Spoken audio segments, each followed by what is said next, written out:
my unsuspecting people. It's a huge extortion racket. In 1640, Habeas Corpus Act, which is also contained within me, ordained that unless and until a jury trial is held and an event of a judicial nature occurs, no costs are payable by either side in proceedings, regardless of any direction from any Parliament.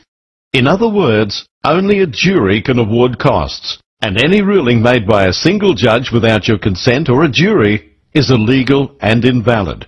Period. On August 20th, 2001, the penalty was fixed at 25 years jail for both the solicitor and the judge who commit the crime of costs orders. It comes under slavery in the Criminal Code Act, Section 268(10). Did you also know, my people, that variable interest loans are illegal?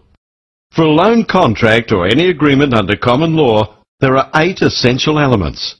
There must be an offer, acceptance, sufficient consideration, capacity to contract, intention to enter legal relations, legality of purpose, genuine consent, and certainty of terms. Variable in the Oxford English Dictionary means uncertain. The fraud committed by the banks is contract fraud under common law, the uncertain terms of variable interest. Did you know, my people, that banks never lend depositors money? All bank loans are new money created out of nothing. It used to be at the stroke of a pen, but today it is nothing more than electronic blips in their computer system. Traitorous politicians have given the banks the power to create the nation's money, which they lend to you, and they demand interest on it. That interest can never be repaid, because it does not exist. The only way you can pay that interest is to get money off someone else who also got it from someone else. But it can ultimately be traced back to a bank loan, which is the only source of money today. Judges and lawyers deny your right to trial by jury, and that is how they prevent the evidence of fraud.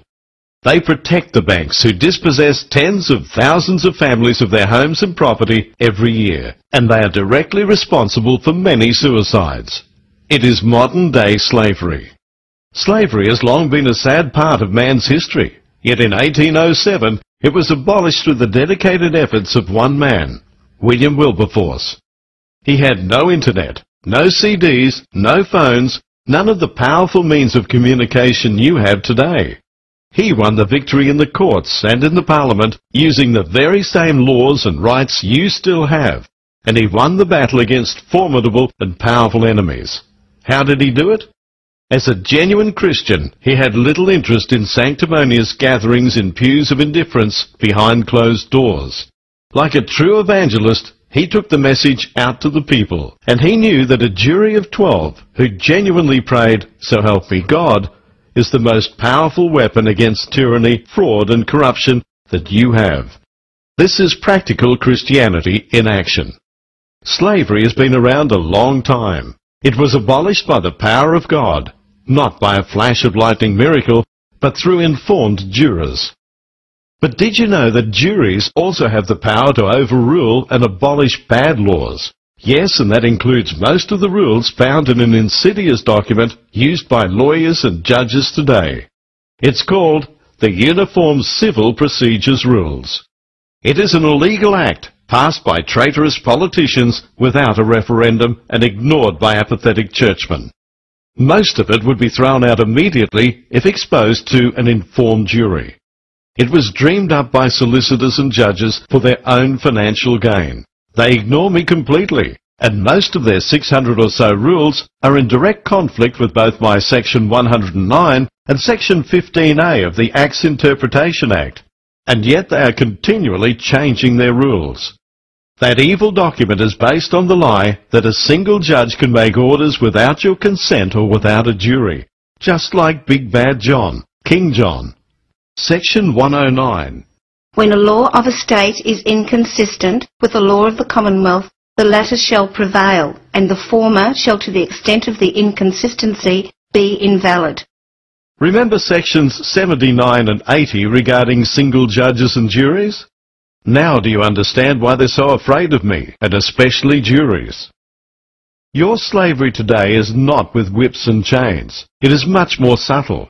It has crept up on you, especially over the last 50 years. You say, slavery? What slavery?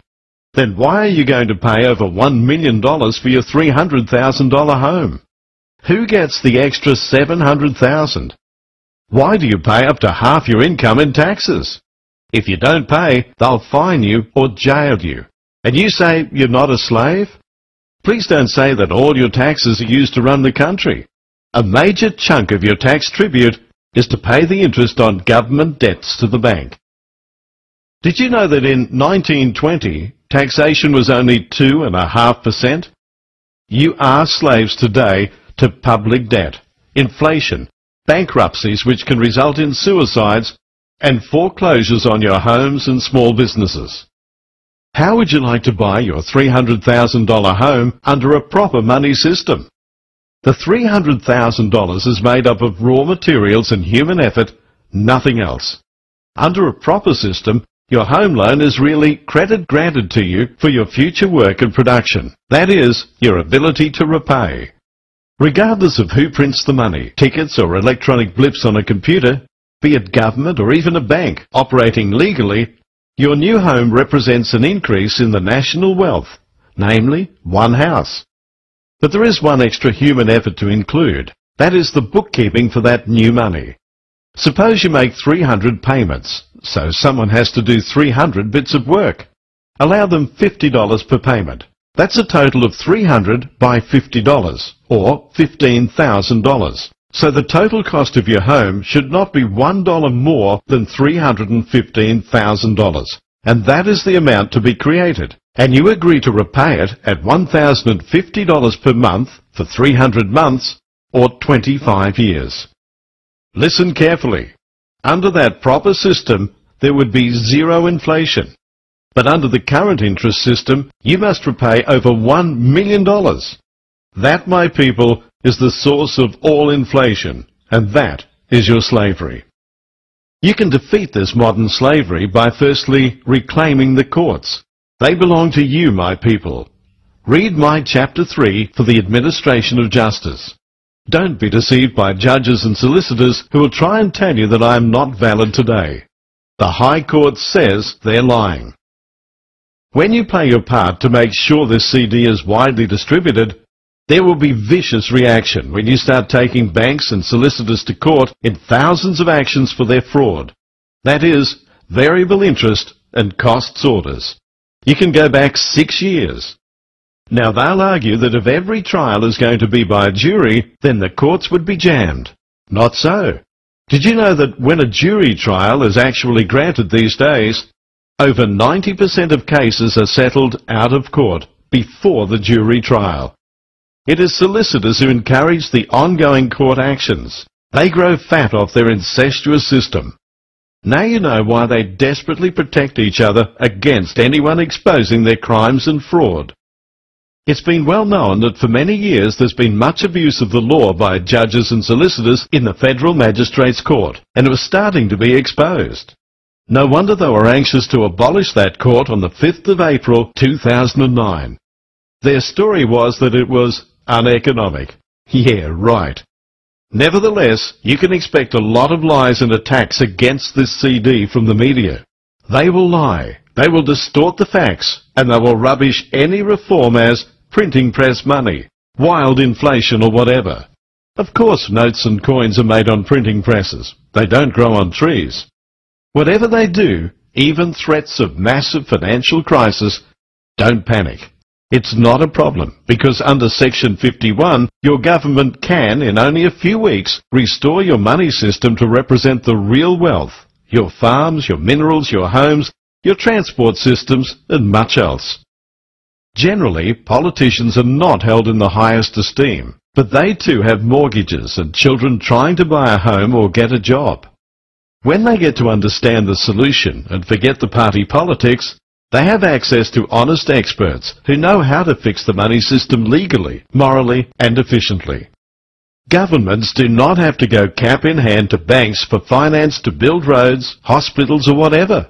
In Section 51(4), 12, and 13, they already have the power to create real money with no interest for government projects. A new road costing